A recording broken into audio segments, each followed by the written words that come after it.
Okay, so just in case you forgot already, because I would have, my name's Greg. I've been volunteering YFC for about a month. I think the first thing I came to was a 3-on-3 basketball tournament, and that was embarrassing because I got my butt kicked really bad, but that was right. You did well. You did well. Thank you. So, if you weren't here last week, Ryan started a new series he's calling Fearless. And he started last week with a story, so I figured I would start this week with a story about me. I am a big, manly man. And I'm not scared of much. But when I was a kid, I was really scared of roller coasters. I had motion sickness. I did not like going really high and then going really far down really fast. It scared me. In fact, whenever I was 10 years old, in Houston, Texas, with a lot of other people who I didn't know, and I said I wanted to ride a roller coaster. My dad said, "Oh, yeah, come on." I get up to the gate. We've been standing in line for like 20 minutes, and I just break down and start crying. And I see all the girls say, "Oh," and the guys are like, "Yeah." I just start bawling my eyes out. My mom hears me, marches up through the line, gets in my face and said, "You're going to ride the roller coaster, you're going to like it."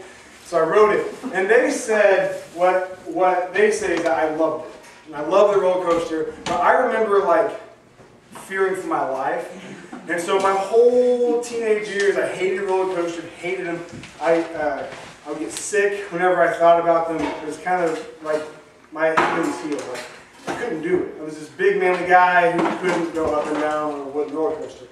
About 2 years ago, we moved here from Oklahoma, and thank you. I became a youth minister here, and my youth ministry, the high school group was 5 16-year-old girls. That was it, and they really liked to go to Six Flags. And so, yeah. So one day they convinced me. Who here's been to Six Flags in St. Louis? Woo!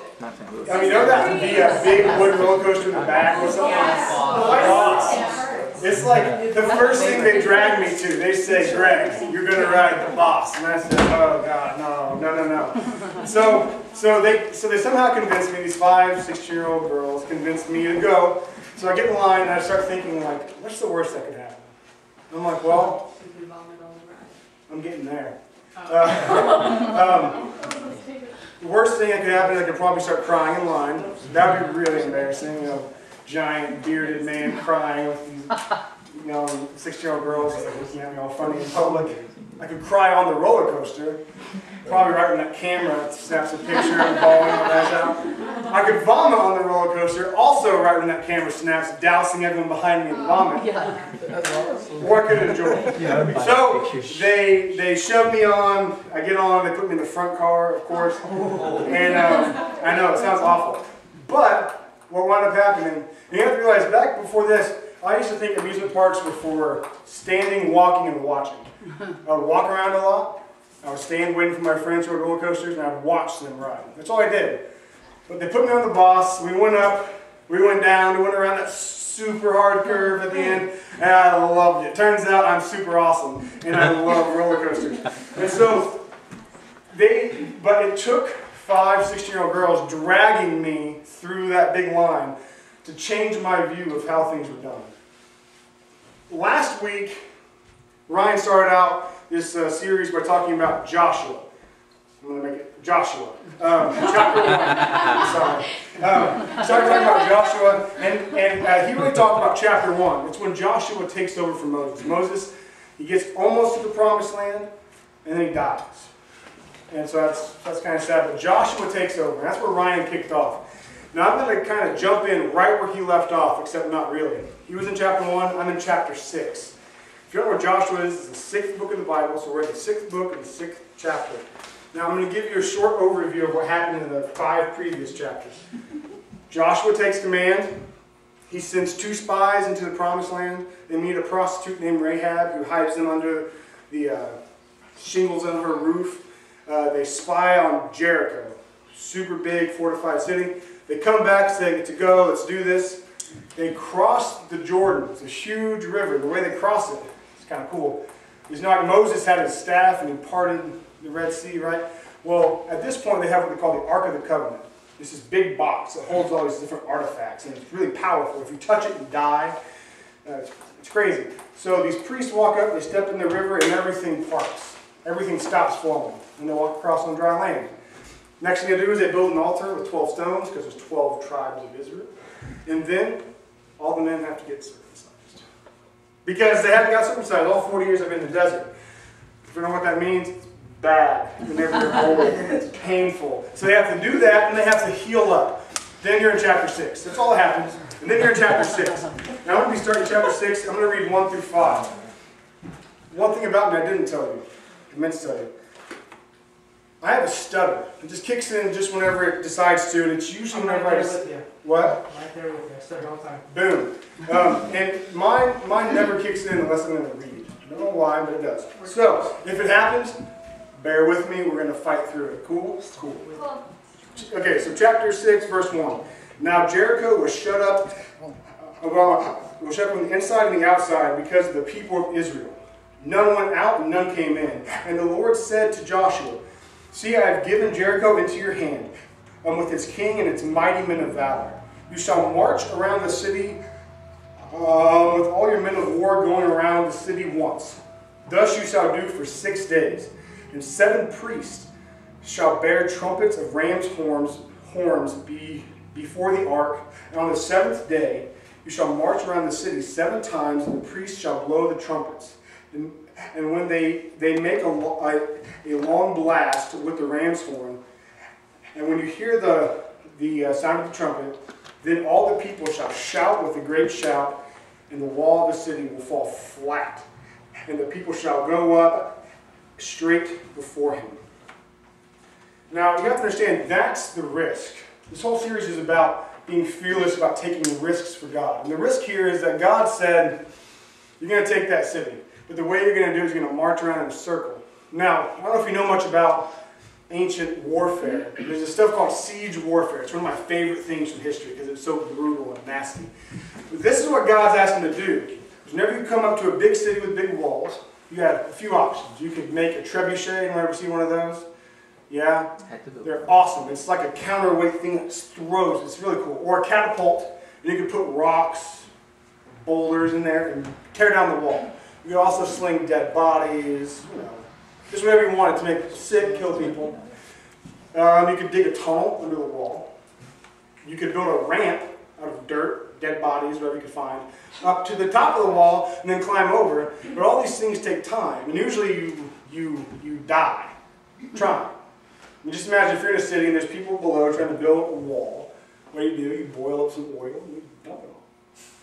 So it's hard. Siege warfare is hard. The last option is you can starve them out. You just wait there. No one's going to come in or out.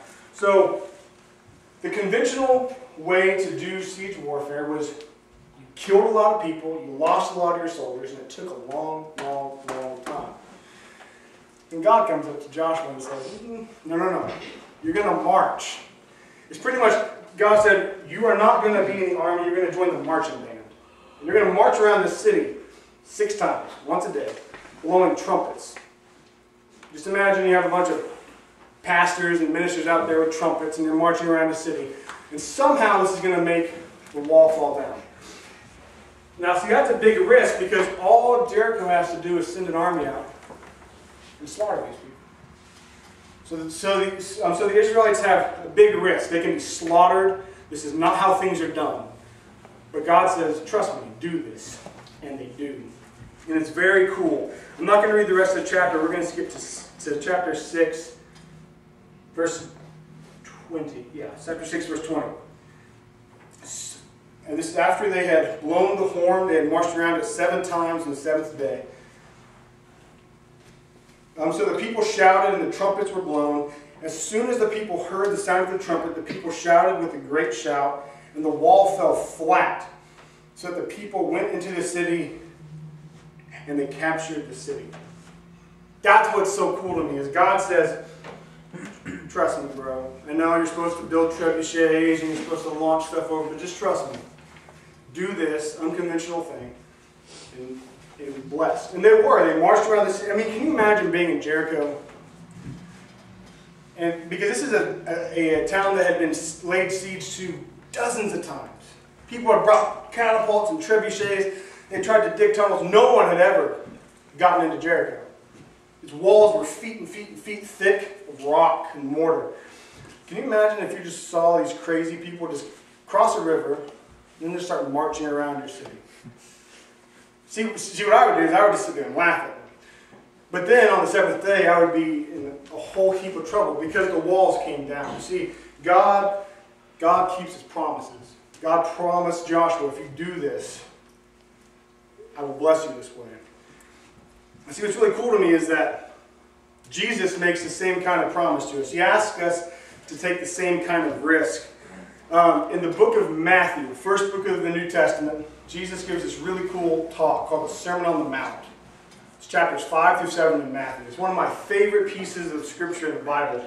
It pretty much lays out everything that Jesus is going to do for the rest of His ministry. There's this really cool section in chapter 5. I'm just going to kind of jump around in it.